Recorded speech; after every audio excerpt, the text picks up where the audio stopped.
¿Cómo están? Muy buenas tardes. Sean todos bienvenidos. Bueno, ya vamos a partir con el penúltimo panel de esta jornada. Queremos, por supuesto, invitarlos a tomar asiento. Y yo recuerdo que hace 2 días, en la ceremonia inaugural, le dábamos el vamos con nuestras autoridades a la 11ª versión de Expo Hospital, Feria y Congreso Internacional para todo el ecosistema de salud, donde se están presentando soluciones, productos, servicios destinados a entregar bienestar a las personas dentro de este Encuentro Internacional de Salud en Chile, EISACH 2023. Y por supuesto, queremos una vez más destacar a nuestros auspiciadores, Cero y Enel X. Nosotros, por supuesto, haciendo un breve recuento de lo que hemos realizado, el día martes comenzamos más bien hablando de la política pública y tuvimos 3 paneles. El primero, nosotros hablábamos de la reforma en salud, ¿en qué estamos? En la tarde, nosotros compartimos los siguientes paneles: modernización del Estado prestador y el poder de la colaboración público-privada, academia y sociedad. Y ayer miércoles, dentro de la salud del futuro, conversábamos en la mañana en torno a la salud del futuro, ¿a dónde vamos? Posteriormente, acercando la salud a las personas, experiencias y desafíos. Y durante la jornada de la tarde compartimos los siguientes paneles: ¿importa la experiencia del usuario? Y finalmente, el rol del management para resultados de excelencia. Y en la jornada de esta mañana, donde estamos hablando de la salud digital, compartimos el primer panel, desarrollo de la inteligencia artificial y la medicina personalizada, y posteriormente la innovación para la transformación. Y hoy en la tarde, para culminar, tenemos 2 paneles. El último lleva por título o tiene la siguiente interrogante: ¿tenemos las capacidades para afrontar el futuro? Y a continuación queremos invitarlos y una vez más desearles a todos ustedes la bienvenida, muy buenas tardes, porque en nombre de FISA, parte del grupo GL Events, queremos dar a cada uno de ustedes la más cordial bienvenida una vez más y compartir este 10º bloque de este Encuentro Internacional de la Salud, EISACH 2023, que hemos titulado Panel 10, Tecnología para la Prevención y Diagnóstico Oportuno. Una vez más, destacamos a nuestros auspiciadores, Cero y Enel X, patrocinadores y colaboradores de Expo Hospital y EISACH 2023. Y para comenzar este panel, vamos a invitar a este escenario a la moderadora, la señora Gabriela Garham, gerente general de Adimech, y el gremio que reúne a gran parte de los expositores de esta exhibición. Y mientras ella sube a este escenario, le brindamos estos aplausos y esta bienvenida a la señora Gabriela Garham.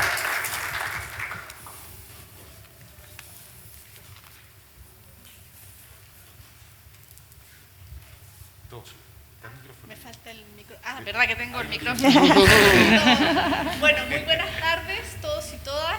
Felices de que estén aquí.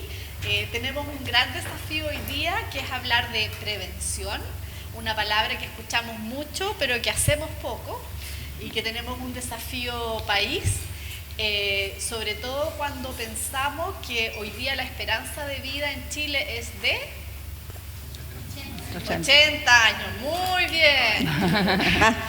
¿Y cuántas, en términos de las patologías crónicas, que sabemos que han ido en aumento, ¿ya? Y sabemos que hoy día 9.700 personas en Chile viven con más de una patología crónica, más de 2 patologías crónicas en realidad, y sabemos que el 50% de ellos no sabe que está enfermo. Ese es el desafío al cual los invitamos en este panel. Y quiero pedirle a las panelistas que suban y me acompañen, las voy a ir presentando. Tenemos a Jimena Barros, y voy a usar mis torpedos porque mi disco duro está lleno. Entonces, Jimena Barros, trabajadora social y magíster de Ciencias Políticas, con mención en Políticas Públicas de la Pontificia Universidad Católica de Chile, doctora en Salud Pública en la Escuela de Salud Pública en la Universidad de Chile, profesional de desarrollo en el área de salud pública y de ciencias políticas, vinculada a la investigación académica y a la gestión pública. Jimena, te invitamos a subir.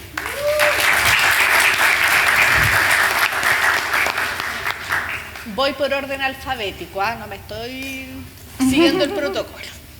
Entonces, Jocelyn Chiarella, que la tenemos, que viene desde Brasil a acompañarnos, es farmacéutica bioquímica con una maestría en inmunogenética por la Universidad de Sao Paulo, MBA en gestión estratégica y economía de negocios, con más de 25 años de experiencia en el sector de diagnóstico, life science en Brasil y América Latina. Actualmente directora de la Cámara Brasileña de Diagnóstico de Laboratorio. Jocelyn.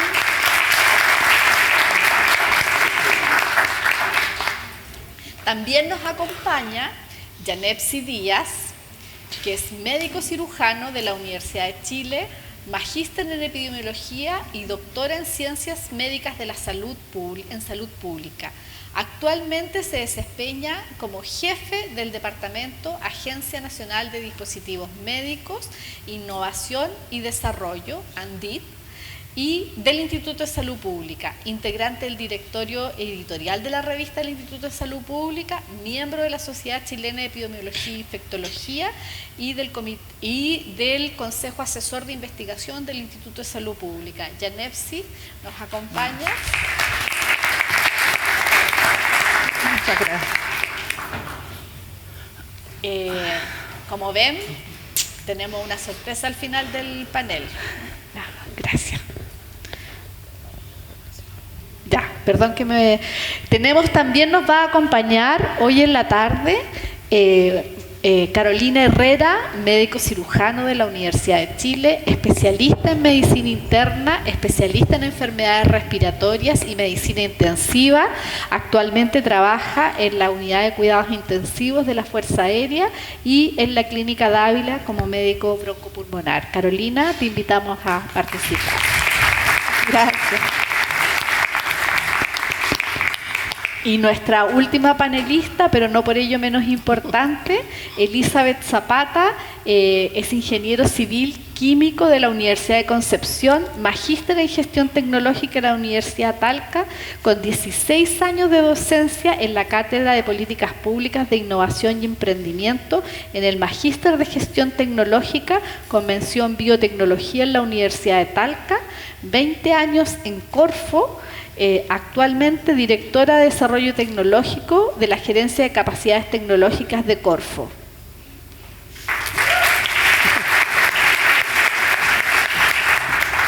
Como ven, hoy día predomina el género. El género, eso. Es importante y estamos muy contentas y muy orgullosas porque la verdad es que mujeres en ciencia, en tecnología e innovación son desafíos grandes. Todas las que estamos aquí lo sabemos y las que están allá también, así que muy contentas de que sea un panel de género femenino. Bueno, vamos a empezar con las preguntas. Vamos a tratar de que esto sea un conversatorio y no un interrogatorio. Y en un diálogo fluido donde nos vemos enfrentados a esta realidad que ya comentamos, donde todos somos personas y en algún momento podemos padecer ciertas enfermedades y necesitamos de una prevención y de un diagnóstico oportuno, y de lo que yo sé que se ha hablado en los otros paneles en el curso de esta Expo Hospital, que tiene que ver con empoderarnos como personas de lo que es nuestra propia salud y dejar este modelo paternalista que hemos tenido en el anterior, que hacía que otros se encargaran del cuidado. Entonces, bueno, voy a partir con Jimena preguntándole cuáles son los principales desafíos para enfrentar e integrar las prestaciones que son de especialidad de la atención primaria. Muchas gracias. Primero quiero hacer un disclaimer.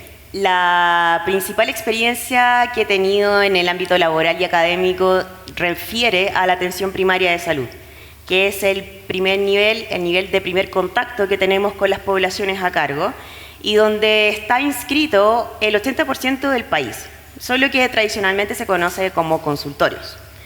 Entonces, la labor que tiene la atención primaria frente a la prevención de enfermedades es crucial. De hecho, la evidencia científica demuestra que reduce los costos asociados a las enfermedades, reduce los costos asociados al tratamiento de condiciones que no necesariamente necesitan ciertos especialistas y además mejora los índices de inequidades en salud. Entonces, desde esta plataforma de primer contacto con las poblaciones, con la capacidad que tiene la atención primaria de ingresar a los territorios, es que nos preguntamos, bueno, ¿sería posible que además pudiéramos articularnos con especialistas que tradicionalmente trabajan en hospitales y que no necesariamente tienen instalado el concepto de población a cargo o de cuidar a una población? Entonces, han habido algunas experiencias en algunas comunas sobre cómo involucrar a especialistas desde los hospitales, quizás en el periodo de formación, cuando están en periodo de residencia, a entregar prestaciones en los territorios, haciendo rondas en los consultorios para poder diagnosticar tempranamente, en términos de prevención primaria y secundaria, a personas con algunas patologías específicas. Estoy hablando como especialistas ginecólogos, psiquiatras, pediatras, algunos que podría ser traumatología, etc. Porque tradicionalmente la atención en nuestro país ha estado centrada en el mundo hospitalario y lo que se busca es básicamente tener mayor presencia por las ventajas que la atención primaria tiene en el contacto con las comunidades que cuida. Y eso es lo que buscamos hacer hoy día. Hoy día yo estoy trabajando en el equipo de reforma con el doctor Martorell, que estuvo precisamente, creo que ayer, exponiendo. Y con este equipo estamos trabajando en generar un modelo en donde los especialistas salgan de los boxes de los hospitales, vayan a los territorios y puedan tomar conocimiento de los determinantes sociales que también afectan la salud de las personas. De eso queremos mutar de un foco medicalizado a un foco de determinantes sociales, en donde por supuesto el sistema de salud no puede actuar solo, tiene que actuar con otros sectores, como el mejor lugar para actuar sobre determinantes sociales son los municipios. Y ahí actuar sobre temas de desarrollo comunitario, educación, justicia, vivienda, etc.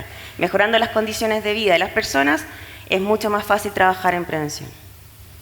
Muchas gracias, Jimena. Totalmente de acuerdo, y yo creo que si hay un punto de acuerdo en nuestro país hoy es que la atención primaria universal es algo hacia donde tenemos que ir. Creo que es uno de los puntos de acuerdo transversal que es sumamente importante. Y haciendo mención a eso, recordando que yo represento al gremio de dispositivos médicos en Chile, ADIMED, contarles que los dispositivos médicos nos acompañan desde que nacemos hasta que nos morimos.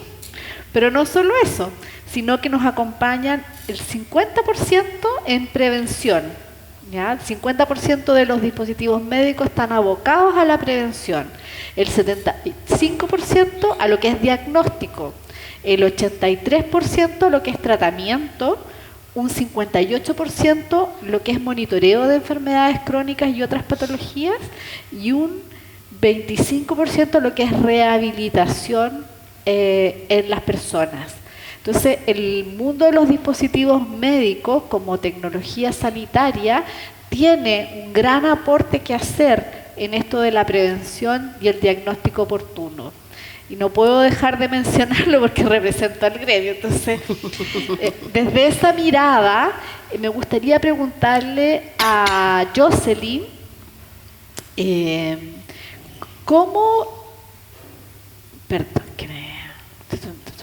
¿cómo ha aportado la tecnología de la industria de dispositivos médicos a la población? ¿Qué beneficios trae? Mira, muchas gracias por la invitación, por estar acá, por traer un poquito de la experiencia de Brasil.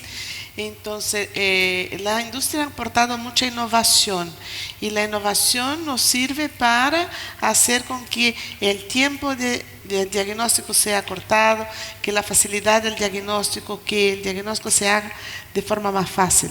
Entonces, por ejemplo, ahora nosotros tenemos acceso a estas pruebas que se llaman Point of Care Tests, que son dispositivos médicos que se pueden hacer pruebas acerca de dónde está el paciente. Entonces, esto se acorta si hablamos, por ejemplo, de las doenças infecciosas, tener la información pronta y algo como 15, 20 minutos y llevar al paciente más pronto al doctor. Entonces, toques de innovación que la industria aporta es de hacer las pruebas en tiempo corto en el lugar ideal. Nosotros tenemos como que un mantra que es decir, el diagnóstico correcto, el paciente correcto, el momento correcto, el lugar correcto.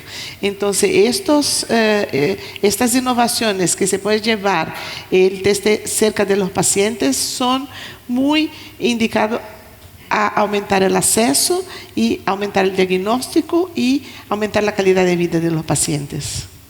Muchas gracias, Jocelyn. No puedo no dirigirme a Carolina y preguntarle desde su experiencia, desde su práctica, ¿qué nos puede contar sobre los POC?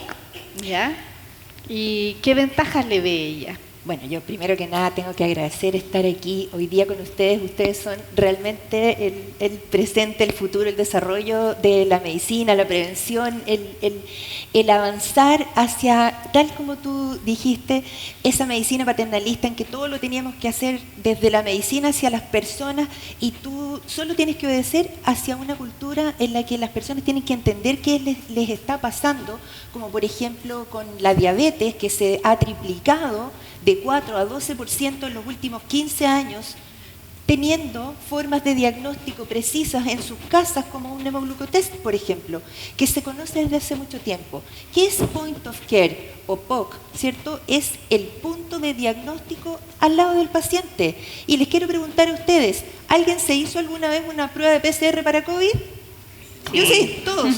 Y probablemente en el primer tiempo del COVID, esto era el Instituto de Salud Pública, la única parte donde se hacía, ¿cierto?, el testeo, qué sé yo. Bueno, ahora tenemos que entender que la vida tiene que facilitarse a la persona y por lo tanto estos puntos de detección tanto de infarto, de troponina, de coagulación, de diabetes, de infecciones virales, bacterianas, hongos, etcétera, tiene que llegar hacia las personas. Hoy tenemos inundaciones con 5.000 muertos en Libia, tenemos un terremoto en Marrakech, tuvimos nosotros en Curicó hace poco tiempo un desborde con inundaciones. Entonces, para haber enfermedades infecciosas, no tenemos que concentrar la atención en los hospitales e incluso en la atención primaria, tenemos que darle a conocer a las personas que tienen recursos para testearse.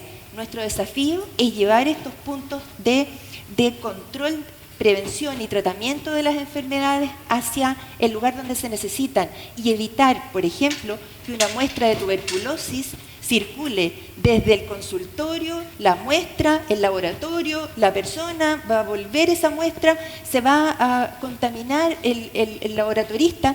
O sea, podemos evitarlo si lo tomamos en el momento del servicio de urgencia y podemos tener inmediatamente el resultado. Si yo estoy en Conguillío y soy médico rural, que es muy importante, y a alguien le duele el pecho, yo puedo tomarle una troponina y llamar al hospital y decirle, oye, preparen la angioplastía. O sea, desde algo tan común como una enfermedad viral como el COVID que todos tuvimos, hasta una cosa tan sofisticada como el asma severa para detectar la inmunoglobulina E en la consulta del médico. Entonces estos puntos de control son algo que tenemos que socializar y dejar fluir.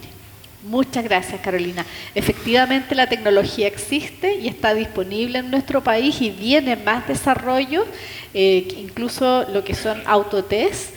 Y ahí viene un desafío muy grande y me voy a dirigir a Yanepsi para que nos cuente cómo estamos en Chile en términos de la regulación de dispositivos médicos. Bueno, como bien, buenas tardes a todos. Muchas gracias por la oportunidad de estar en este panel de mujeres.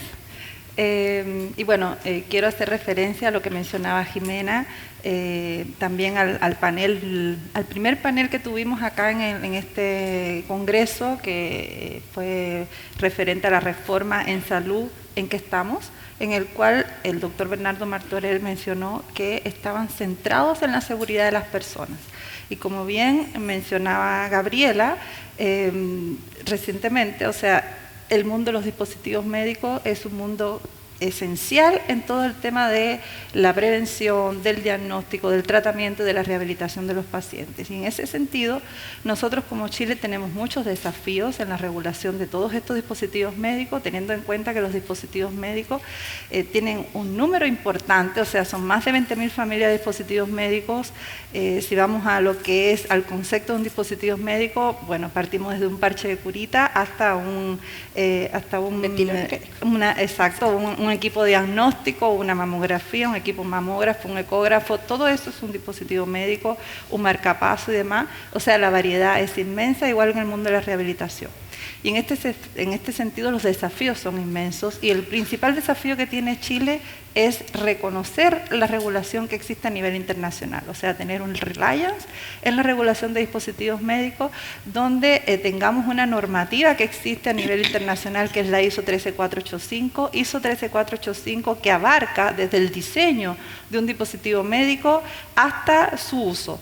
Y en este sentido es importante considerar estas normas para poder diseñar un dispositivo en el minuto de la innovación, un dispositivo que efectivamente al final de todo el proceso cumpla con su objetivo y que sea un dispositivo seguro al paciente. Por ejemplo, hemos mencionado durante la mañana de hoy, en el último panel que estuvimos, todo el proceso de innovación, desarrollo y demás, lo que es importante para Chile. Bueno, en el mundo de los dispositivos médicos eso es constantemente. El ciclo de vida de un dispositivo médico es muy corto a diferencia de un medicamento, o sea, 18 meses es en promedio el ciclo de vida de un dispositivo médico, por tanto, constantemente estamos innovando respecto a los dispositivos médicos. Lo vivimos durante la pandemia. En la pandemia, como mencionaba la doctora Carolina, tuvimos el tema de COVID y tuvimos una gran cantidad de test de diagnóstico de anticuerpos para COVID, de antígenos para COVID, de PCR para COVID, y tuvimos que, como Chile, tomar la experiencia a nivel internacional, agencias que daban una autorización transitoria ya para este dispositivo médico. ¿Por qué? Porque todo tenía que actuar de forma muy rápida y en este sentido poder implementar en Chile, y es como decía la doctora Carolina, pudimos hacernos PCR, pudimos después tener los test de antígenos y demás, que todos nos hemos hecho como autotest. Así que el acceso está. Es importante los dispositivos médicos en el acceso de los pacientes, en el acceso para tomar medidas de forma preventiva, con un tratamiento que sea más eficaz y que pueda responder rápidamente a la salud de las personas. Muchas gracias, Yanepsi. Y en esta mirada y reflexionando de como Chile como país, quiero preguntarle a Elizabeth cuáles son las políticas públicas en relación a la innovación que existen hoy día en Chile y cómo ves ese desafío. Muchas gracias, también muy contenta por estar en este panel. Yo fue una de las primeras, dije, el alerta, somos puras mujeres y eso es muy, muy bueno. Agradezco también estar acá por eso. Si nosotros habláramos de políticas públicas, y que yo llevo estudiando más de 30 años de lo que ha sido la evolución de las políticas públicas, podemos comentar en términos de innovación que han sido políticas públicas súper aisladas, no sistémicas. Y no tan solamente de innovación, sino en general. No se ve en una conceptualización como sistema. Se habla Sistema Nacional de Innovación o Sistema Nacional de Salud o sistema, pero no es un sistema finalmente, son partes que lo componen, pero no se intercomunica. Y no tan solamente la coordinación pública, que por cierto lo dijeron en la mañana, sino también cómo se comunican ciertos actores dentro del sistema. Y en ese sentido yo creo que hubo un antes y un después de la pandemia, de seguro eso ha cambiado, ya que comentábamos también con una emprendedora que está aquí presente, decía, nosotros como Chile siempre en los temas de terremoto o pandemia, como que todo se empieza a coordinar, pero no es natural finalmente la colaboración. Y para que exista un sistema de políticas públicas en algo necesitamos de la colaboración y no que exista una catástrofe o algo tan terrible como la pandemia. Y en ese sentido, innovación es sinónimo de colaboración. Ahora, en términos de las políticas públicas propiamente tal, han habido esfuerzos distintos, pero que no, como no han tenido esta mirada sistémica, no solamente se han ahondado algunas brechas, sino que también se ha parcializado. Y de hecho nosotros, de repente, a través de la Corfo, el Ministerio de Economía, estamos también impulsando esta vez el concepto de desarrollo productivo sostenible. Y el desarrollo productivo sostenible uno lo mira en tres aspectos, no solamente el económico, no solamente el aspecto ambiental, sino también el social, que yo no soy economista, pero trabajo mucho con ellos, es que es difícil sacar de esa percepción de los economistas que lo social es importante, que las personas tienen que estar en el centro. Y si bien hemos tenido políticas que han impulsado ciertas cosas en forma paralela, yo creo que hay una iniciativa que impulsa a tener esta conceptualización de tener un Estado más innovador para la política pública, como este programa en específico, donde las instituciones públicas también necesitan capacidades. Entonces, no solamente es las capacidades del sector productivo, las capacidades de las personas, sino que también el sector público, porque ahí es donde realmente necesitamos poder fortalecer. Conversando ayer también en este espacio, donde la salud municipal, hablando de la atención primaria, con la salud, desde los servicios de salud, no se comunican. Entonces, de repente, la eficiencia de una gestión, las tecnologías, como dijo Yenep, sí existen, están, pero las tecnologías sin sentido no son nada. Y en ese sentido, también, tanto en el apoyo del Estado innovador, es que se ha impulsado y se está impulsando también apoyar a instituciones como el Instituto de Salud Pública para que podamos ir avanzando en términos de dispositivos médicos, de cómo podemos alimentar con recursos, porque si no, no desarrollamos la otra parte. Y también pensando que cada vez que vamos a tener un proyecto o una política pública de innovación en dispositivos médicos, no solamente pensar en la tecnología, en el paciente, sino también en la economía circular.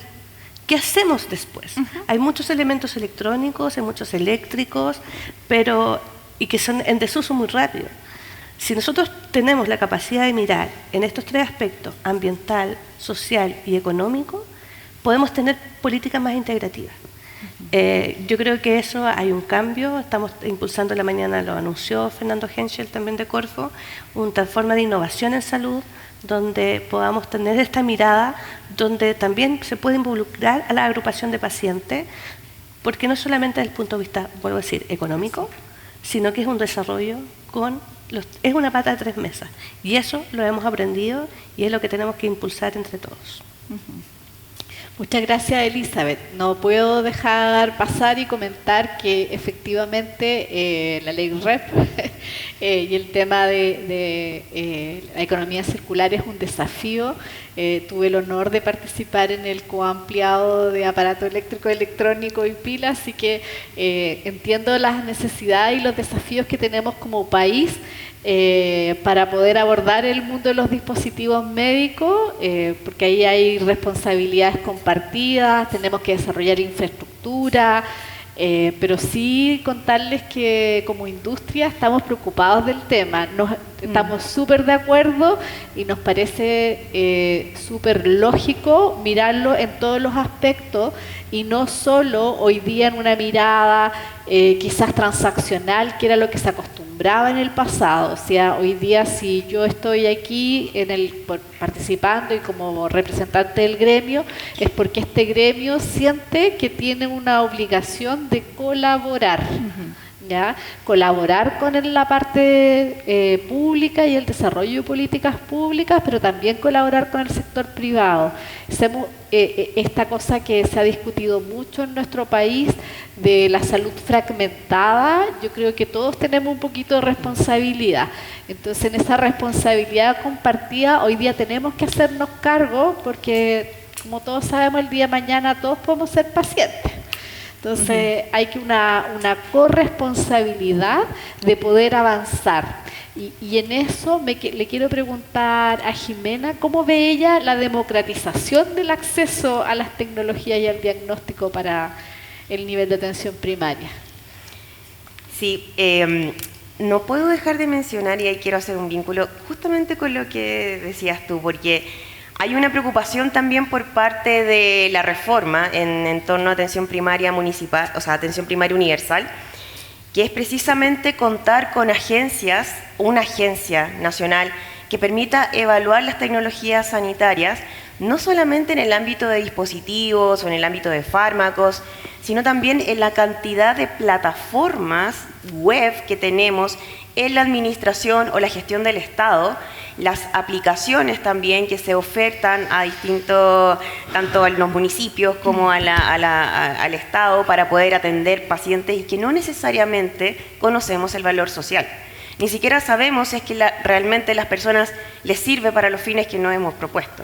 Entonces, también buscamos generar como una especie que está instalado en Inglaterra, una especie de agencia que pueda evaluar la calidad de los servicios y convertirlo en servicios de excelencia a partir de la innovación de las personas y los emprendimientos también. Así que lo escucho y me parece muy adecuado. Yo creo que tenemos que conversar después del panel.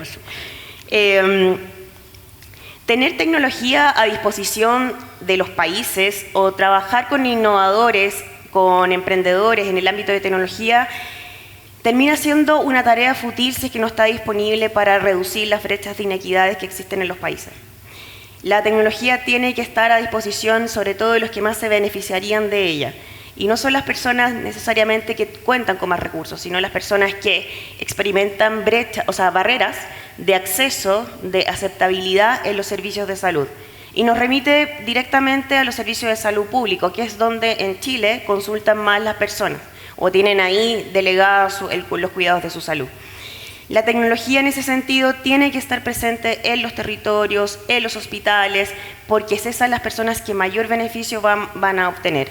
Y en la presencia del Estado va a poder trabajar en torno a la reducción de esas brechas de manera eficiente, de manera oportuna y costo efectiva también. Con respecto a eso, en términos de reforma de salud en torno a la atención primaria, hay algunas experiencias que están permitiéndonos ver cómo la democratización de las tecnologías están impactando ya en las personas. En atención primaria hoy día estamos trabajando en una gestión remota de demanda. Recuerdo hace tantos tiempos atrás que la doctora Michelle Bachelet, cuando fue ministra, mediados de los 2000, se le había exigido, el presidente Ricardo Lagos, elimine las filas tempranas. Habían quedado varios eventos muy desastrosos en ese sentido. Y ella hizo lo mejor posible, pero quizás las tecnologías que hoy día están disponibles van a ayudar mucho mejor y en ese tiempo ya no estaban disponibles. Hoy día la gestión remota de la demanda permite que las personas pidan atención de salud en una plataforma, en un formulario, y que eso sea respondido por un médico, un kinesiólogo, una enfermera en un plazo no mayor a 72 horas. Y eso alivia muchísimo tanto a los equipos, que ya tienen una respuesta para darle a las personas, y también alivia al paciente que se va con una solución.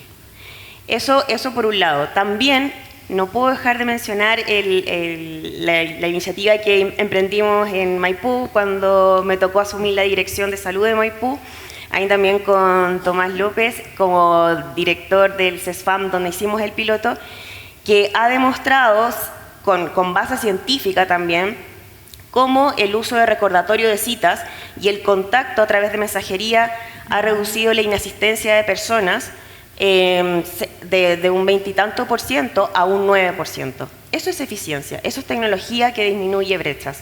Así podemos maximizar los recursos humanos que tenemos disponibles y hacerlos y acercarlo a las personas. Además, una cosa cualitativa de ese piloto, que de hecho ya no es piloto, ya es parte de los servicios que va a ofrecer la comuna de Maipú en salud primaria, es que las personas se sintieron acompañadas por su equipo de salud. La presencia del equipo de salud en una relación que no es combativa, que no es conflictiva, sino de acompañamiento. Eso también ha sido algo tremendamente importante.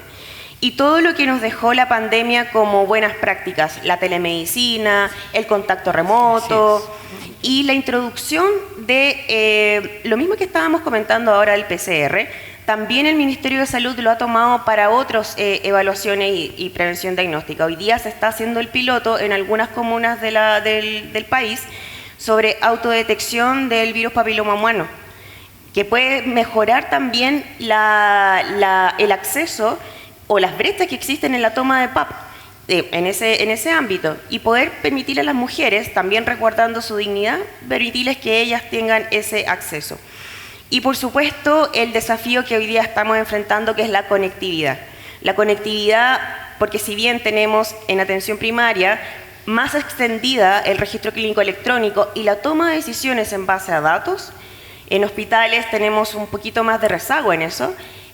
Nos ha permitido poder poner a la vanguardia la toma de decisiones con datos informatizados, con datos fehacientes, con datos de calidad. En eso tenemos que avanzar, pero por lo menos ya tenemos un camino recorrido.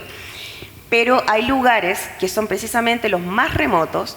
Postas nos ha tocado, de hecho el martes estuve en Alhué. En Alhué uno pasa por ciertos cerros y no hay presencia de compañías telefónicas. Entonces no hay posibilidades ni siquiera de comunicarse con algún paciente. Estamos trabajando también para aumentar la conectividad y garantizar que pueda existir la posibilidad de telemedicina también en lugares rurales y remotos de nuestro país. Muchas gracias, Jimena. Sí, aprendí yo un concepto nuevo en esta Expo Hospital, y el tema de la iluminación, en términos de que todavía tenemos desafío país de iluminar zonas. Sí, no podemos desconocer nuestra geografía y que hay más ruralidad de lo que tenemos conciencias como personas. En lo personal, mi casa está en el campo, así que soy de la ruralidad, pues entiendo el desafío, y efectivamente a veces tenemos problemas de conectividad.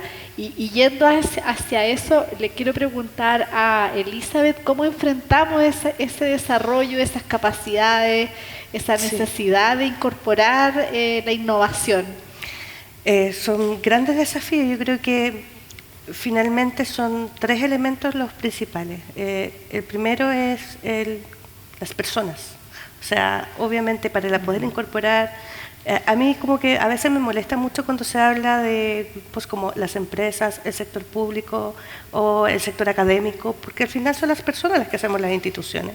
Entonces, en ese sentido, las personas que tenemos una gran capacidad en Chile, y esa capacidad no está centrada en una capital regional, está centrada en todo Chile. O sea, la inteligencia o las capacidades no están solamente en las capitales regionales, por decirlo de esa manera. Eso es un elemento súper importante. O sea, el tener posibilidad de trabajar con personas que puedan impulsar innovación y tener ese liderazgo es muy importante. El segundo tema tiene que ver con el acceso, como dices muy bien. O sea, el tema del acceso a la tecnología, todavía siguen habiendo muchas brechas, sobre todo por la adopción de tecnología. Nosotros que estamos más acostumbrados, ya tenemos un smartphone, pero hay lugares donde incluso pequeñas localidades o pequeñas empresas incluso que no tienen esos accesos.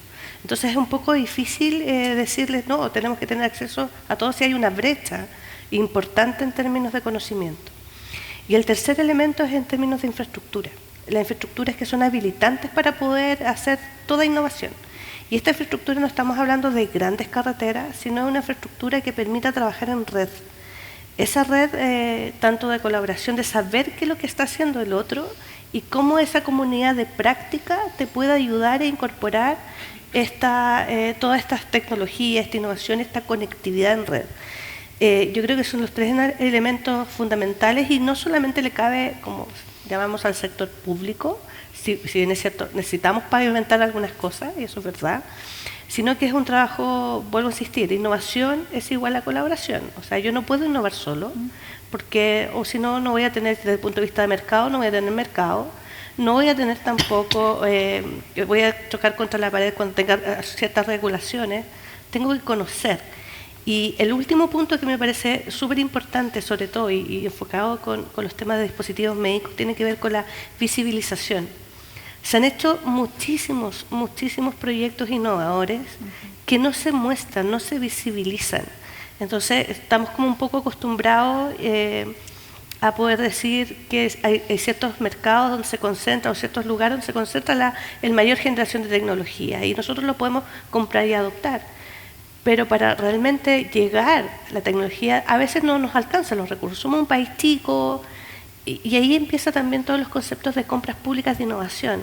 A lo mejor un dispositivo médico que ya existe una tecnología, pero está muy, muy cara porque existen los elementos acá en Chile, capacidad humana, infraestructura, equipo, gente que pueda hacer desarrollos, pero a lo mejor a un menor costo, con la misma calidad. Entonces, yo creo que esos tres elementos y lo que va a contribuir mucho es la compra pública de innovación, porque la atracción del Estado, que gasta entre 10 a 15% del PIB, imagínense, es como quien quisiera tener innovación en ese aspecto. Si nosotros lográramos un poco de ese porcentaje del PIB de compra, poder hacer innovación con estos conceptos, yo creo que podríamos mover la aguja pensando que el Estado es un gran mercado para los innovadores, pero que impactan en la vida de la salud de las personas, en el día a día, incluso en uno mismo. Sí, es un tema súper interesante y da para mucho, pero me tengo que ceñir al protocolo porque me podría aquí extender. Y en ese desafío que nos deja Elizabeth, pensando en el desarrollo y la tecnología y los dispositivos médicos, que si bien es cierto, hoy día el 95.5% de los dispositivos médicos son importados, y la otra palabra que me resuena así haciendo eco es el tema de calidad, que es un desafío porque, y aquí la Yanepsis dice que yo hablo mucho de las brechas, pero efectivamente tenemos una brecha. Yo prefiero hablar de brecha que hablar como otra gente me dice que en Chile no hay regulación. No, no es cierto. Y voy a dejar a la experta para que se extienda en el tema de cuál es la regulación que contamos hoy día en Chile para velar un poco por el tema de seguridad, que es lo que nos convoca en términos de la calidad de los dispositivos médicos que llegan a las personas y que pueden ser utilizados tanto en los centros de atención primaria, en los centros de atención como hospitales y clínicas, en los centros de diagnóstico, pero también en las casas de los pacientes. Sí. Bueno, primero, Gabriela, qué bueno que estamos hablando con el término dispositivos médicos. Bien. Y dispositivos médicos de diagnóstico in vitro, porque antes no se hablaba de este tema, así que ya eso es un paso de avance que tenemos y es una brecha que vamos saldando, ¿cierto? Sí. Ya. Bueno, otra de los grandes temas importantes que tenemos, la regulación acá de dispositivos médicos, efectivamente, como tú bien decías, la tenemos, existe, ¿ya? Es una regulación que tiene brechas importantes cuando nos comparamos y vemos cuál es la regulación en distintos países, por ejemplo, la FDA en Estados Unidos, el Canadá en la Unión Europea y demás. O sea, tenemos brechas a las cuales queremos llegar, pero felizmente tenemos estas agencias de referencia que nos permiten ir dando pasos de avance para llegar hacia allí y cuando ya en Chile tengamos finalmente una regulación armonizada, con un reconocimiento de distintas agencias, podamos ser mejores inclusive, ¿por qué no? Adoptar estas buenas prácticas, mejorándolas y que sea de gran relevancia para Chile. Por supuesto, con una regulación centrada en las personas, ¿ya? Donde, como decía Elizabeth, es sumamente importante todos aquellos productos que se realizan en el tema de innovación y desarrollo para dispositivos médicos, desde el inicio de su diseño estén centrados en las personas. O sea, que esto yo lo voy a utilizar finalmente en una persona y que me puede tocar a mí, a ti, a todos, nos puede tocar en algún momento determinado. Todos podemos pasar por allí. Y esto tiene que ver con un acceso a la tecnología, que sea de calidad, como tú bien decías, un acceso a una tecnología eficiente y que cumpla con los principios esenciales de seguridad y desempeño que debe cumplir un dispositivo médico. Y es por eso el rol importante que tiene el Instituto de Salud Pública como agencia reguladora de los dispositivos médicos y dispositivos médicos de diagnóstico in vitro. Con el apoyo de Corfo estamos participando en este proyecto que recientemente logramos ganar, que consiste en el fortalecimiento del Instituto de Salud Pública para la regulación de dispositivos médicos, lo cual nos va a permitir diseñar un plan estratégico que nos permita ir acortando estas brechas que menciona Gabriela y que en un futuro no muy lejano, un plan de 5 a 10 años, podamos tener una regulación con una calidad comparable a nivel internacional. Pero por mientras hemos estado adoptando buenas prácticas de esta regulación. Estamos trabajando en conjunto con la industria, con los innovadores a través de Corfo. Hemos participado en muchos paneles de innovación donde le hacemos hincapié a los innovadores tengan presente desde el inicio de su diseño de un dispositivo médico cuál es la regulación que se viene a nivel internacional. Eso igualmente le sirve al innovador para que una vez finalizado su producto sea utilizado, o sea, cumpla con el principio de aplicabilidad de su producto. Y bueno, en este mismo escenario está también ligado el tema de la evaluación de tecnología sanitaria que mencionaba Jimena, que es muy relevante para el área de dispositivos médicos porque constantemente estamos en el desarrollo de la innovación de estos dispositivos y que efectivamente es una necesidad que también tenemos como país contar con esta agencia, como decía Jimena, para poder realizar una correcta evaluación y finalmente el seleccionar qué tipo de tecnología es la que vamos a utilizar en la atención primaria o en la atención secundaria y demás. No obstante a esto, el mundo de los dispositivos médicos tiene un proceso en la postcomercialización del producto, que es el uso. Y eso es sumamente relevante para la evaluación de tecnología sanitaria a diferencia de los medicamentos. Los medicamentos, cuando uno hace una evaluación de tecnología sanitaria, ve el ensayo clínico, o sea, tuvo una experiencia previa con una evidencia científica respecto a un ensayo clínico, pero para los dispositivos médicos es un poquito más complicado, porque no vamos a realizar un ensayo clínico con un marcapaso o con otro tipo de dispositivo implantable, que no lo podemos realizar. Entonces, ¿de dónde tenemos que obtener esa evidencia? Del uso. Y para obtener esa evidencia del uso existe toda la vigilancia post-comercialización del producto, que es la tecnovigilancia, lo cual en Chile nosotros hemos avanzado grandemente y estamos en este sentido bastante bien a nivel de los países ya desarrollados. Tenemos una red de tecnovigilancia que hemos creado en muy poco tiempo, donde tenemos más de 2.500 referentes de tecnovigilancia que abarca la atención primaria de salud, que abarca los hospitales de mediana, de alta complejidad, que abarca también la industria. La industria también nos ha apoyado mucho en este proceso de implementación gradual de la regulación de dispositivos médicos, a pesar de que existen brechas y que debemos corregir con la regulación finalmente armonizada. Y esta gran relevancia que tiene el poder realizar esta red de tecnovigilancia nos ha permitido ir estableciendo mesas de trabajo con la industria, ir informándonos qué está ocurriendo a través de las alertas internacionales en otras agencias, qué dispositivos médicos está en alerta, que puede ser un riesgo para Chile, si se está comercializando en Chile o no.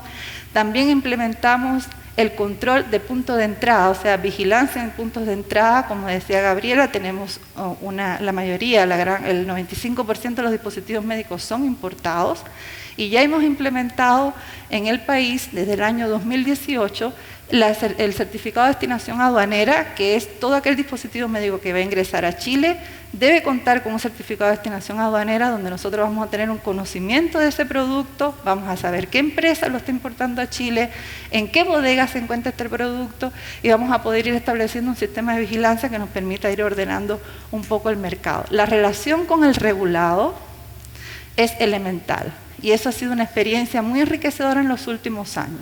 ¿Ya? A través de las mesas de trabajo que hemos establecido con la industria hemos logrado dar pasos de avance en guías, en distintas normativas que nos han permitido ir armonizándonos a la regulación que existe a nivel internacional.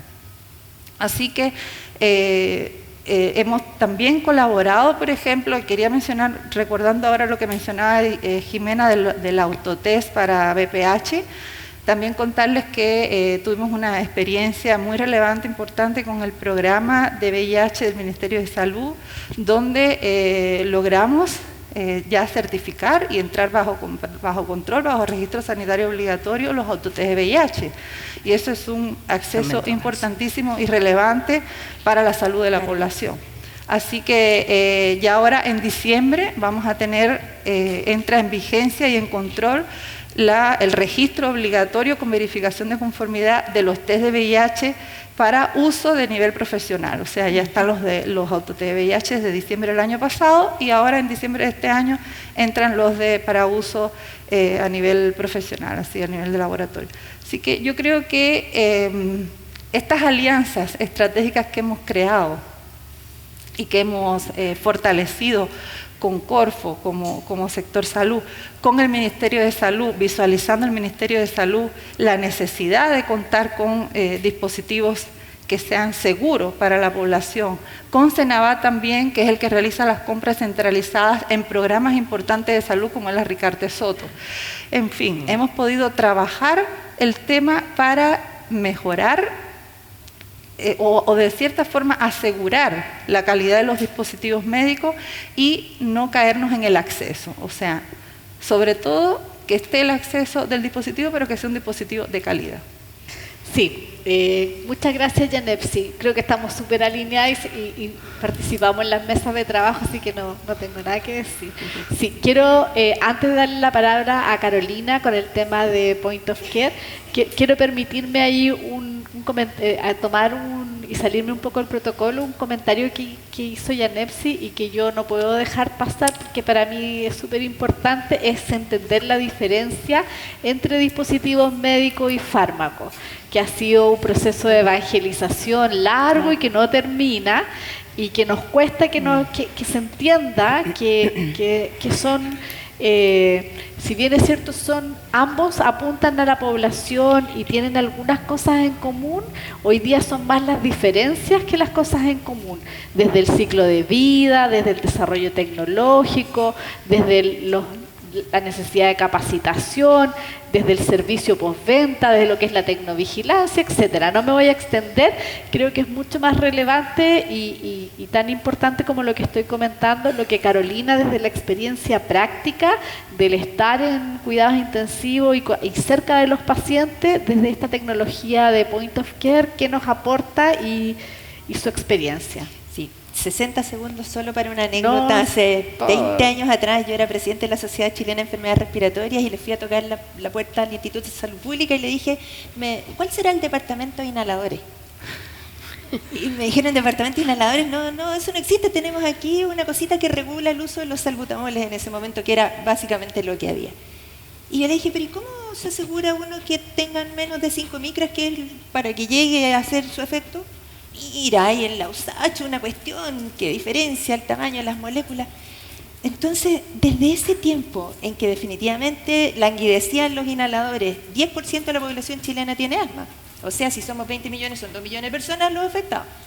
Yo decía, pero ¿cómo? En esto tiene que haber para cada tema un enamorado del tema que empuje a la gente que es de gine, de pediatría, va a empujar lo del VIH, va a empujar el tabaco. A mí me importaba mucho también como tema de salud pública. Pero en esto han pasado mucha agua y cada vez nos damos cuenta que el conocimiento humano se desarrolla cada día mucho más, es exponencial. No vamos a poder ponerlo en papel, tenemos que tener estas normas regulatorias y yo estoy encantada de hacer eso.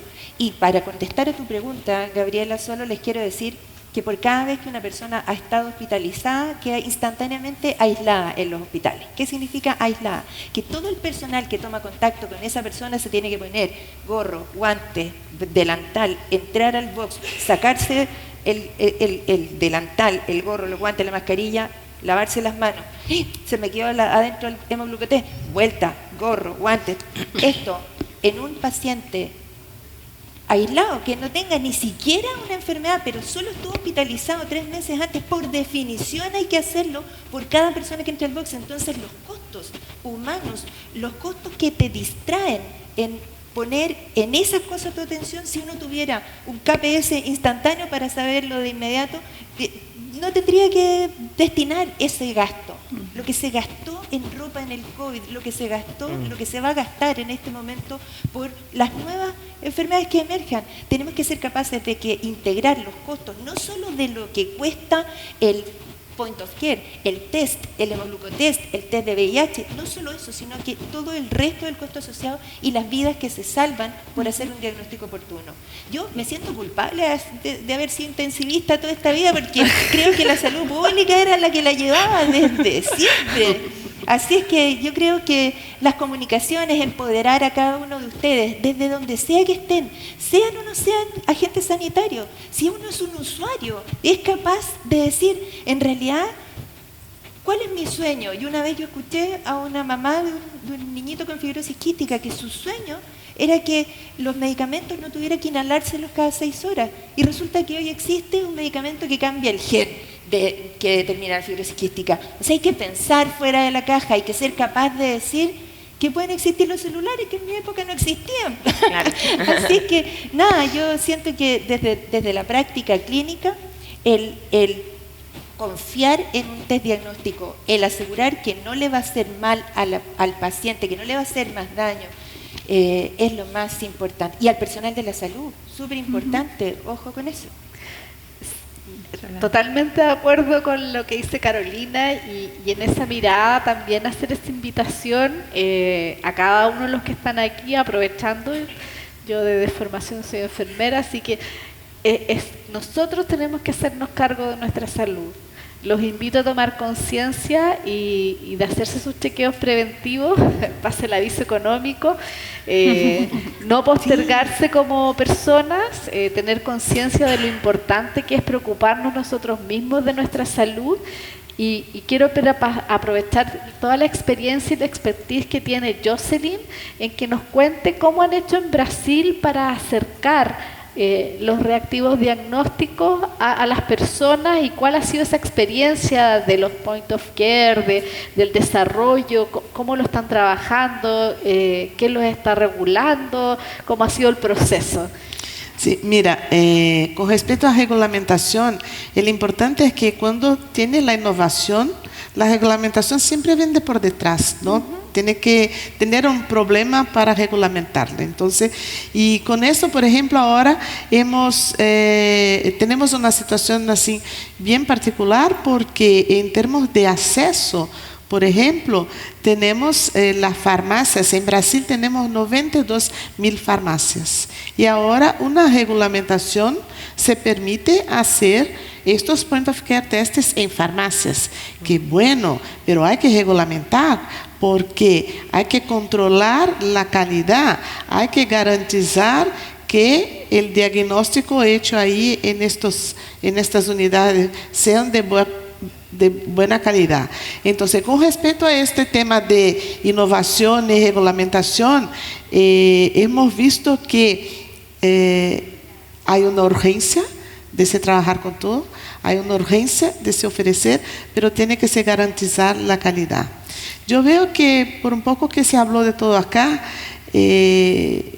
cuando tenemos la innovación, siempre tenemos muchas veces aumento de costo y a veces los costos para países pequeños como Chile o para países que Brasil es más grande tiene más problemas, el costo sigue siendo un problema. Entonces, mirar la salud como basada en valor, que al final lo que importa es el paciente, lo que importa es el desfecho final que tiene el paciente. Entonces, muchas veces una prueba que puede tener un cierto valor, si hablamos, por ejemplo, de estas pruebas que se hacen con los recién nacidos, que un conjunto de pruebas que va a garantizar, identificar doenças que son que afectan mucho toda la vida del paciente. Entonces, imagina que tú vas a poner un poquito de plata aquí, pero al final identificar un error innato y si tener la posibilidad de corrección de esa doença va a hacer con que el Estado al final ahorre mucha plata al final, porque un bebé que tenga un daño por algo de alimentación, por ejemplo, va a costar mucho al Estado. El mismo de que son las doenças que son prevenibles. Entonces, aquí hemos hablado de una parcela grande de la población que tiene una doença crónica, pero no tiene la información. Entonces, traer estas pruebas, identificar y hacer los tratamientos de anticipación va a ahorrar mucho ahí en el futuro. Entonces, tener pruebas diagnósticas de buena calidad, controladas de cierta forma, que garanticen esto, que va a dar seguridad a los pacientes, es muy importante. Es un desafío grande elegir lo que se va a hacer, cómo se va a hacer y cuánto va a costar. La idea siempre es elegir, por ejemplo, tecnologías que alcancen la mayor parte de la población, que la población se beneficie de manera general, pero a veces mirar ahí casos específicos, que la tecnología puede traer una información que a largo plazo se va a ahorrar mucho, ¿no? Entonces, hay mucho en la tecnología. Imagínate lo que va a venir ahora por la inteligencia artificial y por todo lo que se va a poder hacer con los smartphones. Entonces, elegir lo que es importante y regulamentar para garantizar la seguridad del paciente, yo veo lo más importante. Muchas gracias, Jocelyn. Nosotros, aprovecho a comentar, ustedes saben que se ha venido trabajando y que ya está a puertas de salir publicado en el Diario Oficial la nueva ley de compras públicas, que trae muchas cosas muy positivas. Estamos muy contentos, sabemos que se va a empezar a trabajar el tema de compras y de innovación, que le va a permitir al Estado hacer compras de innovación desde la vereda del gremio. Contarles que nosotros sabemos por la experiencia internacional que todo el mundo ya está dejando en salud de pensar en prestaciones por fee for service, lo que se llama por transaccional, o sea, voy, me hago un examen, me cobra. Hoy día el enfoque a nivel mundial es en el resultado. O sea, tenemos que ir a hacer compras donde nos aseguremos que los resultados que vamos a obtener son los que esperamos, porque hemos invertido mucho en salud, no solo nosotros, sino que en general en el mundo, y hoy día no hemos logrado revertir las curvas de mayor enfermedad, más patologías crónicas, seguimos teniendo altas tasas de diabetes, seguimos teniendo diabéticos complicados, sí, crecen. No hemos logrado frenar este desafío, sin mencionar el desafío de lo que significa el cáncer, que hoy día es un tema conflictivo y que nadie está libre y que hay tecnologías que pueden ayudar. Nos van quedando pocos segundos para cerrar, pocos minutos para cerrar este panel. Quiero agradecer la participación de este panel empoderado femenino. Me siento muy contenta y de poder compartir. Y me gustaría pedirle a las panelistas, y esto un poco fuera de protocolo, que si ellas pudieran pedir así como una cosa que esperarían de este panel de prevención y acceso, ¿qué les gustaría que la gente que está aquí hoy día con nosotros se llevara? Y voy a empezar por Jimena. A mí me gustaría que pudiéramos, para todas las personas que puede ser que estén acá en el panel escuchándonos, pensando que podemos tener ideas, traerles ideas para innovar, quizás algunos son ustedes emprendedores o están buscando en dónde innovar. Yo quisiera dejarles la preocupación de que no solamente innovar es importante, sino también democratizar el acceso. Todas las cosas en tecnología que puedan hacer cada uno de ustedes en los desarrollos, en las postulaciones a startups y todo, si va a contribuir a la población que mayor vulnerabilidad presenta en el país, el impacto que ustedes van a obtener no solamente va a ser económico, sino también social. Y eso es algo tremendo por el valor que van a hacer ustedes en la transformación de vida de las personas. Así que esa es la invitación, no solamente pensar en la tecnología por sí misma, porque es entretenida, sino también pensarla en las personas y cómo ustedes pueden impactar y transformar la vida de las mismas. Jocelyn. Sí, yo veo que la importancia de este panel, de tener así todas estas personas involucradas en esto, es que somos muy pendientes de la legislación, de las personas que deciden esto, pero al final tenemos las leyes, el mercado, las industrias, el poder, y lo que cuenta el paciente y el beneficio que eso todo puede traer al paciente. Entonces, es importante poner personas con visiones distintas del mismo tiempo, del mismo tema, para arreglar una solución que sea la más efectiva y que va a traer mayor beneficios a los pacientes. Yo creo que la pandemia, que nos ha tocado mucho a todos, a cada uno de forma particular, ha sido muy importante para traer la posibilidad de acciones más rápidas en términos de salud, y porque en la pandemia o hacíamos cosas rápidas o no, entonces de acercarnos de seguridad para traer estos temas que son urgentes e importantes y que tocan la vida de todo, como nosotros decimos, del primero respiro al último suspiro. Entonces toda la vida se pasa ahí por estas cuestiones que son decididas por mucha gente. A mí me gustaría dejar el mensaje de que no tendríamos regulación sin innovación, pero que por otro lado es importante a la hora de realizar innovación tener en cuenta la regulación. Muchas gracias, Yanesi, muy de acuerdo. Doctora. Mira, qué lindo. Yo creo que los mensajes son varios. Primero, pensar fuera de la caja, siempre dejar que las ideas fluyan. Segundo, hacer que se pongan a la fila de la regulación una vez que ya uno las tiene, pero además que cada uno cuenta.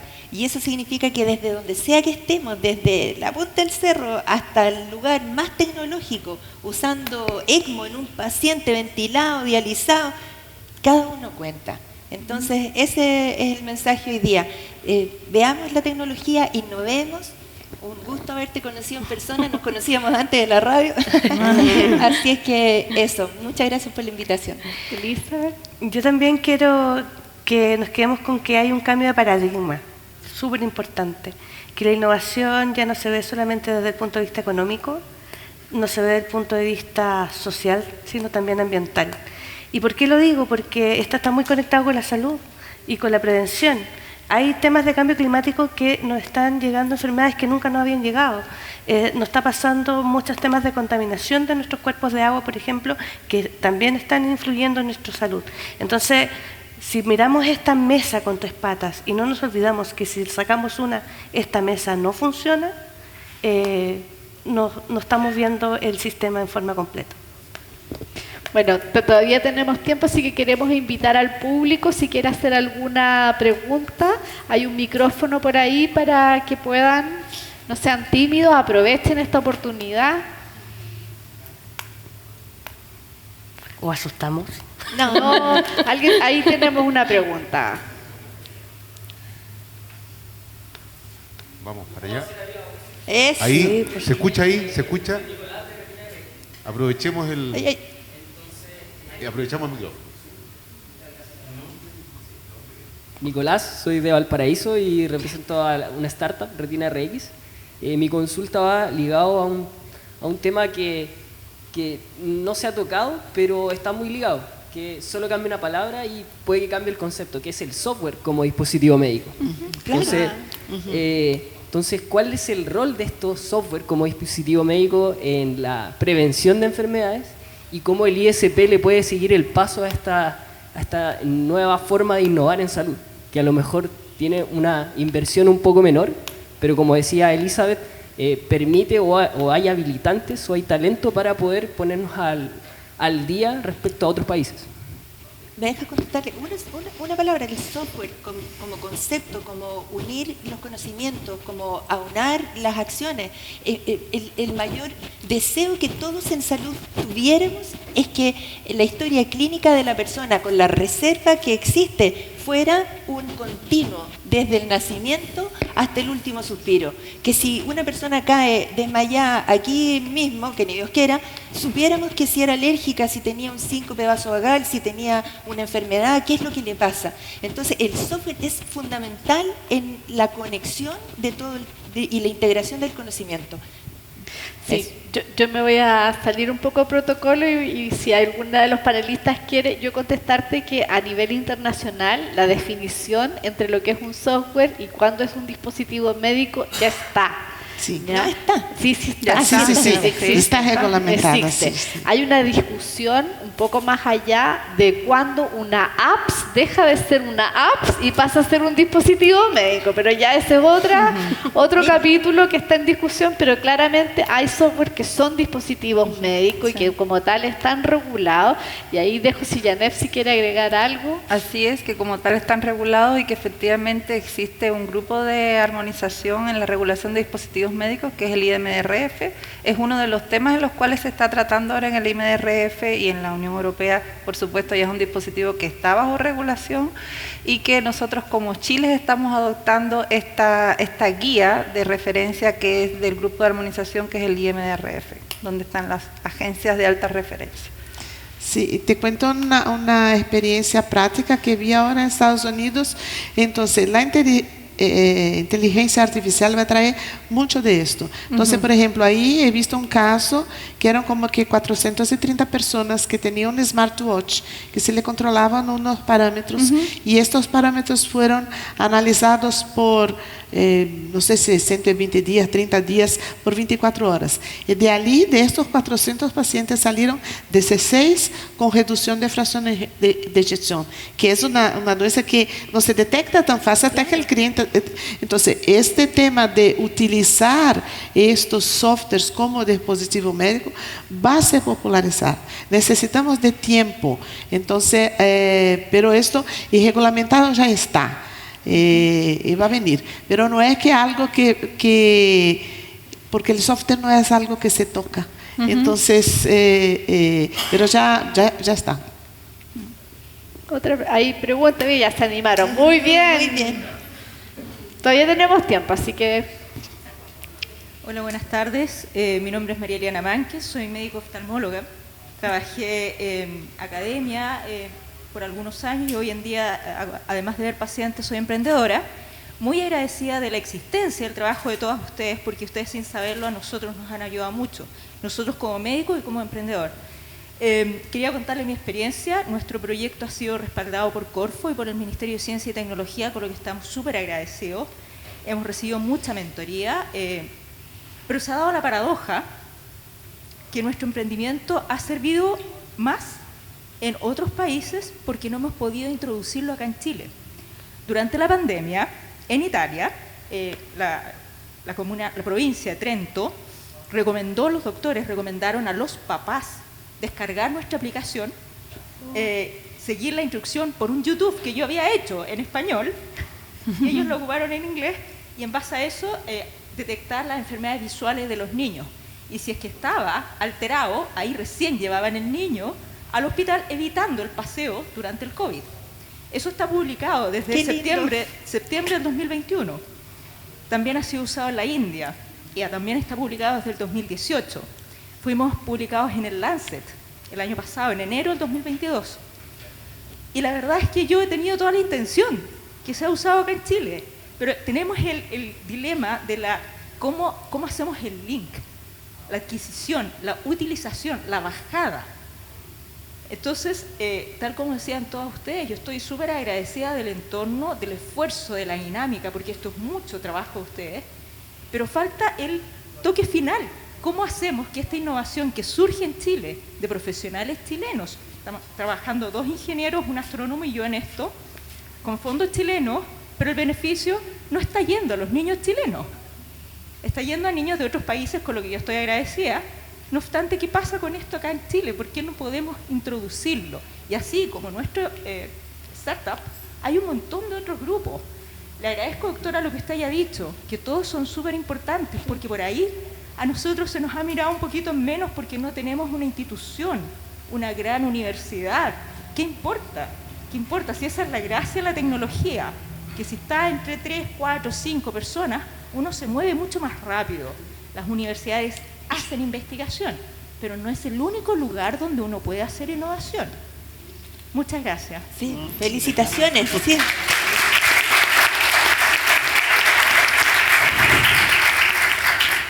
Ahí hay otra pregunta. Pero yo le quisiera decir a la doctora que conexión con las personas. Uno de los primeros GES que existió fue el de fibrosis quística. ¿Sabes cuántos pacientes hay fibrosis quística en niños en Chile? Cerca de 500 puede ser, más o menos. ¿Cuántos asmáticos hay? 2 millones. Pero el primer GES que salió fue el de fibrosis quística porque los papás se conectaron, entre ellos se conectaron con la sociedad.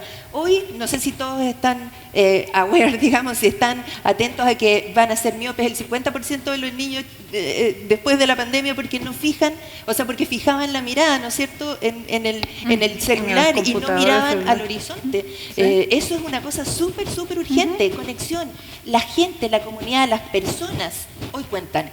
Y hay 20 millones de almas que quieren escuchar lo que tú dices, pero tienes que encontrar esa conexión así directa, de alguna manera. Claro, tal como usted dice, doctora, hoy en día al menos el 5%, entre el 5 al 10% de niños menores de 6 años ya tienen algún tipo de problema visual que afecta el aprendizaje. Exacto. Entonces, de ahí que es importante hacer un chequeo, un screening. Y nuestra aplicación está descargable en un celular, que le puede tomar la foto, sube a la inteligencia artificial y envía un reporte, que es un screening. Entonces, es algo bastante llevado a las personas, tal como ustedes decían. Y de hecho, fue ocupado en la pandemia, pero en otro país. ¿Qué pasó en nuestro Chile?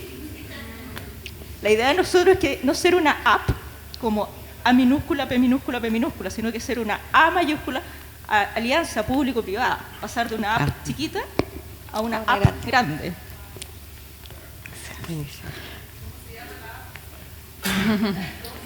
¿Cómo se llama la app? Pregunten acá. Va a subir la versión Pro en un par de semanas y la vamos a dar a conocer por las redes. Eso es. Sí, eso es. La versión Pro está lista, pero falta que el App Store la suba. Ahí lo van a hacer para que Tenemos otra consulta. Hola, buenas tardes. Soy Scarlett Lever, bueno, ya conozco a Gabriela, soy de Ingeniería Civil Biomédica en la Universidad del Paraíso y la verdad que es un agrado poderlas escuchar, no solo porque son mujeres, pues, sino que la sinergia y la convergencia que están teniendo en los temas que nos afectan desde el punto de vista de la salud es impresionante. Para los que no conocen la Ingeniería Civil Biomédica, nosotros estamos en el back office, estamos detrás, somos aquellos que llaman cuando el equipo no funciona, cuando la máquina de anestesia está anestesiando y hay algún problema, cuando hay que comprar tecnología, pero también hacemos desarrollo e innovación. Y no puedo dejar de recalcar las cosas que comentaron acá, y comparto plenamente lo que dice Elizabeth y lo acabamos de evidenciar. Si no tenemos una política pública que esté en el fondo respaldando nuestra innovación y desarrollo para llegar al mercado público y que no nos miren en menos, nunca vamos a lograr dar el salto. Y eso sí o sí tiene que ir acompañado de una regulación ojalá con unas brechas que cada día vayan siendo más pequeñas y que consideren también el software. Porque todos nuestros equipos médicos funcionan con software. Entonces, la verdad, tenemos un nivel de convergencia impresionante. Pero no puedo dejar de hacer una mención respecto al tema original del panel. Una de las cosas que he visto a lo largo de la profesión, y la verdad amo los hospitales, amo las clínicas, estuve trabajando muchos años en esa área, es que estamos concentrados en el nivel terciario. Seguimos viendo a las personas como un órgano. Me duele la cabeza y empiezo a pasar por el neurólogo, quizás un problema cardiológico, quizás tenga un problema inmunológico, y dejamos de vernos como una persona. Y creo que la APS ahí aporta empezar a ver a las personas como personas y queremos personas sanas. No deberíamos querer pacientes. Ojalá que lleguen al hospital cuando yo no haya otra opción. Y aquí mi pregunta es para la industria. Gabriela, ¿de qué forma ves que la industria pueda salir de ese rol tan terciario y empecemos a trabajar en conjunto para lograr tener personas sanas, no pacientes en eternos cuidados y tratamientos, porque no buscan curar? Y lo que deberíamos tener son personas sanas, y me gustaría saber tu opinión. Gracias. Bueno, yo ahí no me queda más que contestar. Es súper, y voy a dar la mirada de mi experiencia participando en el gremio durante los últimos 5 años. Y justamente lo que buscamos, y es otra de las diferencias que tenemos con fármacos, nosotros vamos justamente a la prevención y la industria está súper abierta a la colaboración y a entender de que se requiere una integración, y esta integración tiene que ir más allá del órgano. Tú sabes que yo estoy deformada total y absolutamente. Yo soy enfermera y además soy... y no me gusta ser autorreferente, pero creo en el cuidado humanizado. Creo que la tecnología es importante, pero no podemos perder la esencia del ser humano. Es un desafío permanente al cual nos vemos enfrentados hoy en día, y el ser humano en su concepto completo, incluidos los determinantes sociales y todo lo que ello conlleva, es lo que debe ser el motor. Y por lejos que es cierto, yo tengo súper claro que las empresas que representan tienen súper claro la importancia de las determinantes sociales y cómo queremos aportar como industria, y por eso digo, participamos desde medio ambiente hasta infinidad de cosas que nos vienen al momento. Estamos conscientes de que hoy día, y esto es una discusión mundial, no tiene que ver, y el desafío como gremios que estamos trabajando para allá, es cómo los objetivos de desarrollo sustentable son la mirada del futuro y cómo hacemos esa bajada conscientemente a Chile. Hay otra consulta. Hola, primero, mi nombre es Fernanda Canales, yo soy estudiante de Ingeniería Civil Biomédica de la Universidad de Valparaíso. Gracias por la instancia, por poder escucharlas. Mi consulta es porque he escuchado durante toda la expo y el congreso que la discusión está centrada en los sistemas de información en salud y ahora en dispositivos médicos. Mi duda es cómo me falta un punto central. Entonces digo, ¿cómo se proyecta la integración? Siendo que también se habló del registro clínico electrónico y que la normativa avanza hacia allá. ¿Cómo se proyecta la integración de los dispositivos con los registros clínicos electrónicos? Te voy a dar la palabra a la Ale. A la Alejandra del CENS aquí. Y vamos a seguir empoderando mujeres. Perdón, un punto, porque del lado en que yo lo veo, digo, todo el tiempo tienes pacientes hospitalizados que están conectados 24/7 a un equipo que está recibiendo la cantidad de información, las tendencias, la cantidad de datos que tú puedes obtener. Es impresionante. Entonces digo, hay algo que no se está abarcando, y pensando que hoy se va a hablar de salud digital, ¿qué pasa ahí entre medio? ¿Por qué no se habla qué hay entre medio? Pásale el micrófono a Lali. Sí, aquí va a contestar. Lo voy a hacer. Ya, bueno, desde CENS, bueno, nosotros vimos, obviamente vemos que uno de los grandes temas en salud digital es lo que tú mencionas, ¿no? Finalmente, cómo conectamos.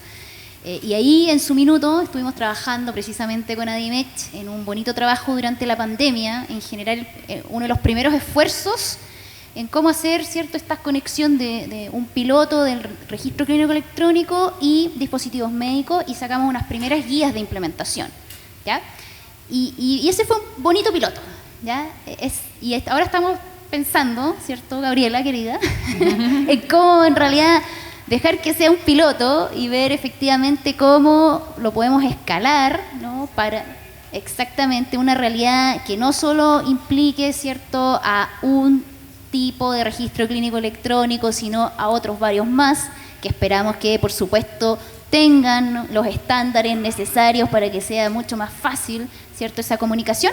Pero estamos en eso y esperamos que retomar, a propósito de lo que se viene ahora, lo que decía también Elizabeth, del Transforma, y que va a abordar temas que son absolutamente necesarios para avanzar en esa línea.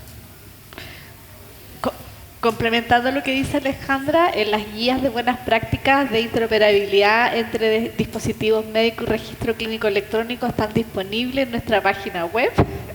Es un bien público, no tiene registro propietario, fue un trabajo conjunto entre el gremio y el CENS. Y además de eso, en términos de interoperabilidad, hoy día ustedes saben, hay un proyecto de ley que está en tramitación. Creo que es sumamente importante lo que ya aquí todos han comentado. Los datos son de las personas y las personas deberíamos ser capaces de transitar por la vida con nuestros datos de salud, con la importancia que eso tiene. No sé si alguien quiere agregar algo más. Sí, a mí me gustaría agregar algo más. Precisamente tomando la pregunta tuya anteriormente, hoy día la atención primaria enfrenta una situación de desborde que es dramática. Tenemos seremos 19 millones de chilenos hoy por hoy, más o menos, y al menos 11 millones de chilenos, digamos más de la mitad, experimenta alguna condición crónica. Y como mencioné anteriormente, el 80% se atiende por establecimientos de atención primaria, municipales, la mayoría, y si uno saca las matemáticas, no hay establecimiento que aguante, nada. No hay posibilidades de que por lo menos una persona pueda ir regularmente a un establecimiento de atención primaria a recibir cuidados.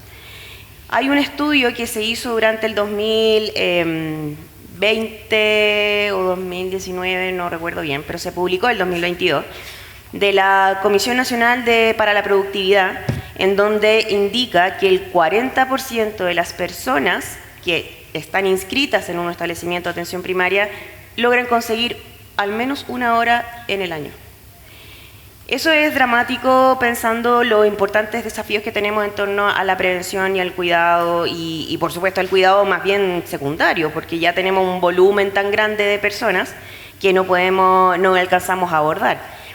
Y aquí quiero ser súper enfática en que no es solamente responsabilidad del sistema de salud en su completitud, ni el privado ni el público.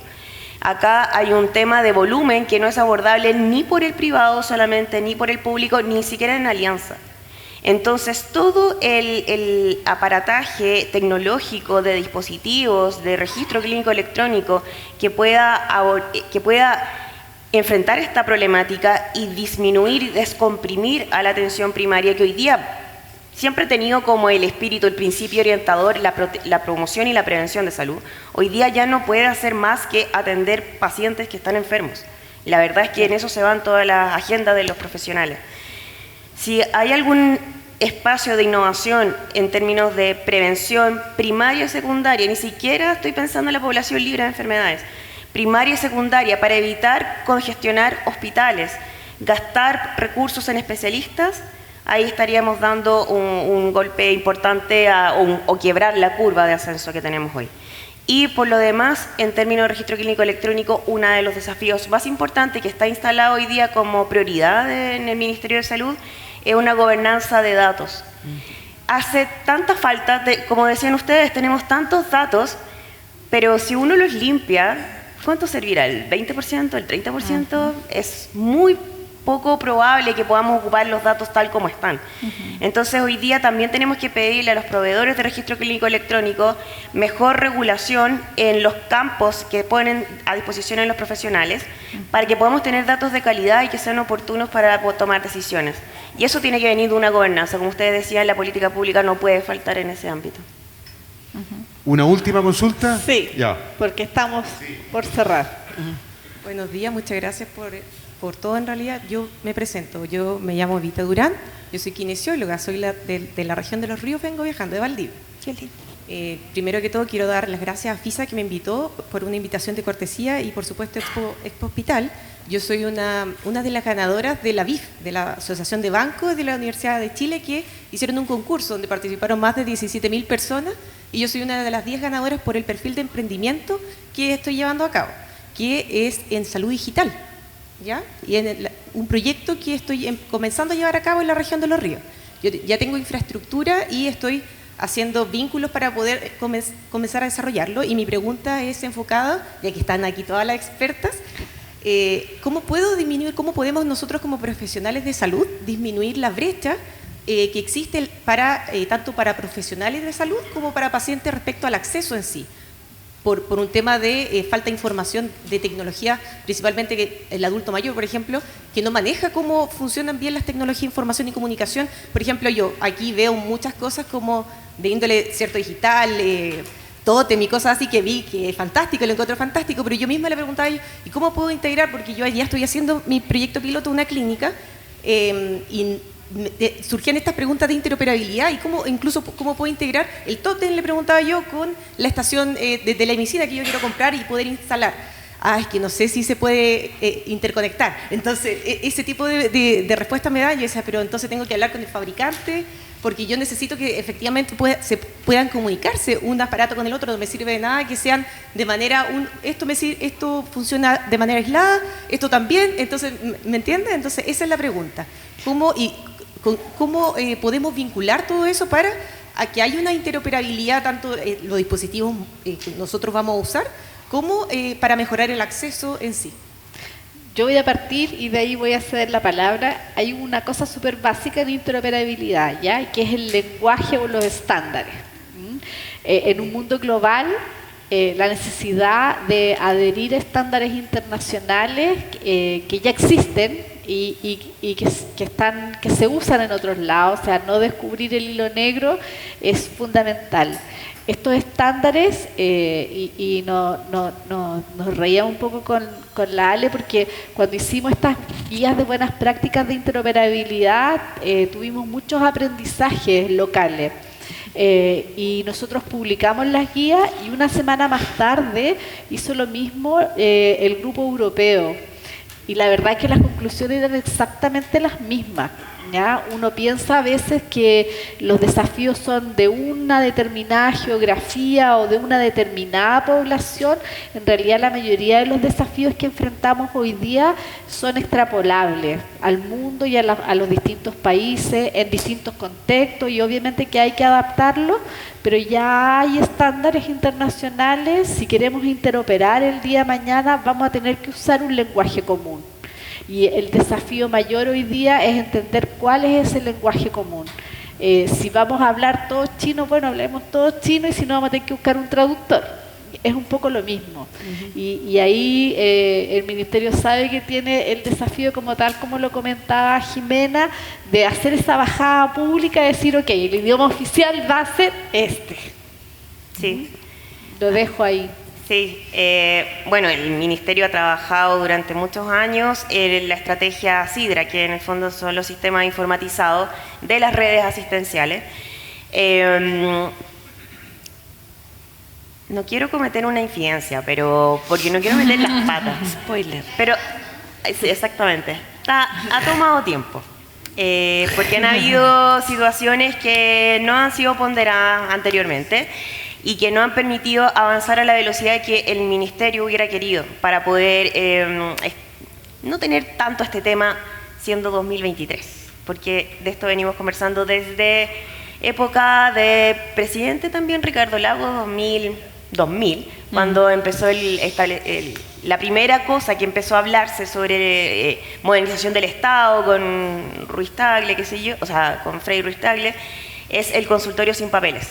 De ahí empezó a involucrarse el tema de empresas que pudieran proveer registro y después, cuando la atención primaria estuvo ya completamente informatizada, bueno, ¿qué hacemos con los hospitales? Ahí empezó la estrategia con los hospitales y después, no conversan los software, no conversa el registro, y ahí estamos detenidos.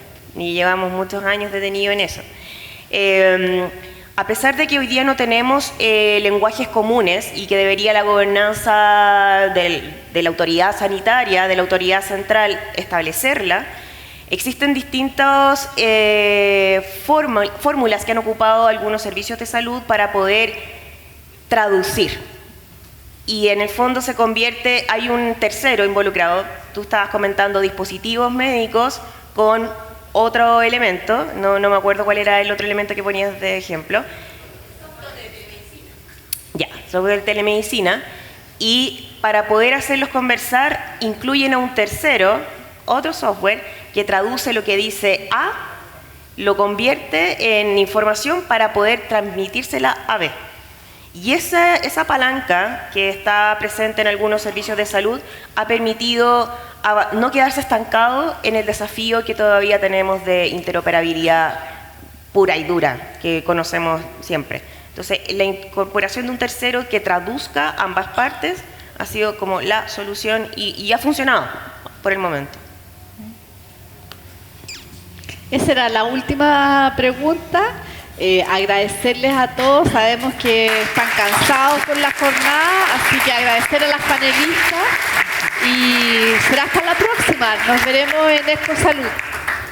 Gracias. Bueno, muy bien. Agradecer una vez más a Gabriela Garnham, gerente general de Adimech, a Jimena Barros Rubio, en representación del Ministerio de Salud, Jocely Chiarella, Cámara Brasileira de Diagnóstico Laboratorial, la doctora Yanespi Díaz, en representación del Instituto de Salud Pública de Chile, la doctora Carolina Herrera, en representación del Hospital Clínico de la Fuerza Aérea de Chile, y Elizabeth Zapata, en representación de Corfo. Le brindamos nuevamente estos aplausos, estos agradecimientos, y les vamos a pedir por favor ahí una fotografía, si pueden adelantarse un poco ahí, como dicen los señores fotógrafos. Queremos agradecer todo lo que ha sido esta jornada. Y los queremos invitar dentro de algunos minutos, a las 4 de la tarde, 16 horas, vamos a compartir el último panel de esta jornada, que tiene una pregunta muy especial. ¿Tenemos las capacidades para afrontar el futuro? Interesante pregunta, ¿eh? ¿Tenemos las capacidades para afrontar el futuro? Bueno, las respuestas las vamos a tener a partir de las 4 de la tarde, así que quedan cordialmente invitados. Muchas gracias.